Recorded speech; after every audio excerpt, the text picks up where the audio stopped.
बिहार में डोमिसाइल लागू हुआ है, लेकिन अभी भी डोमिसाइल को लेकर के कंफ्यूजन इस बात का है कि हम बिहार के मूल निवासी हैं, लेकिन बिहार के बाहर से मैट्रिक अथवा इंटर किए हैं, तो क्या डोमिसाइल का लाभ हमको नहीं मिलने वाला है? इसी बात को इस वीडियो में समझना है। एक बात और समझना है कि हम बिहार के बाहर के दूसरे राज्य के छात्र हैं, लेकिन बिहार से मैट्रिक अथवा इंटर किए हैं, तो क्या बिहार के डोमिसाइल में हमारा भी कुछ योगदान होगा? इन दोनों बातों को समझते हैं। आप देख रहे हैं कि हमारा थंबनेल है और इस चीज को समझना है। मान लीजिए कि टोटल 100 सीट पर बातें चल रही है। पहले से भी ये था कि 50% रिजर्वेशन पहले से ये लागू था और 10% ईडब्ल्यूएस का, यानी कि टोटल सीट में 60% बिहार में पहले से डोमिसाइल यहां पर था और 40% यूआर कैटेगरी बिहार के मेल फीमेल और अदर स्टेट के भी जो मेल फीमेल थे इसी पर फाइट करते थे। अब सारा बदलाव यहीं पर हुआ है डोमिसाइल लागू होने के बाद। इस 40% को दो भागों में पहले आप देख लीजिए, 35% स्पेशल महिलाओं को रिजर्वेशन का लाभ दिया गया, यानी 40 का 35% 14 हो गया, बचा इधर 26 यानी 65%।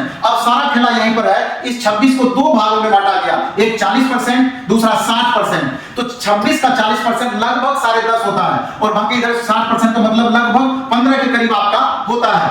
15 कहिए, 15.5 कहिए, इसी के करीब होता है। तो सरकार ये क्या की कि इस 40% यानी 10.5 100 में 10.5 सीट को ऐसा बना दी कि अगर बिहार के निवासी हैं, बिहार के बाहर से मैट्रिक अथवा इंटर किए हैं, तो ये 10.5 सीट जो होता है 40%, इस पर आपका अधिकार नहीं बनता है। बाकी सारे सीट जितने बच रहे हैं टोटल पे आपका राइट बना हुआ रहेगा। और बिहार का अगर बाहर के निवासी हैं लेकिन बिहार से मैट्रिक अथवा इंटर किए हैं, तो ये 10.5 सीट ऐड हो जाएगा और ये 15 सीट तो पहले से आपका ऐड है, यानी 25% सीट पर लगभग आप दावेदारी अपना कर सकते हैं। यानी इसको अगर शॉर्ट में कहा जाए तो बिहार के मूल निवासी हैं, बिहार के बाहर से मैट्रिक अथवा इंटर किए हैं, तो लगभग 90% सीट पर आप फाइट कर रहे हैं, लगभग 90% यानी 89.5% के लगभग, और सिर्फ 10% सीट या 10.5% सीट पर आप फाइट नहीं कर रहे हैं। तो मेरे ख्याल से ये बात आपको समझ में आ गई होगी। थोड़ा सा भी आपको कंफ्यूजन में नहीं रहना है, सिर्फ मामला यही 40% यानी 10.5 सीट का है, 26 का 40% का। धन्यवाद।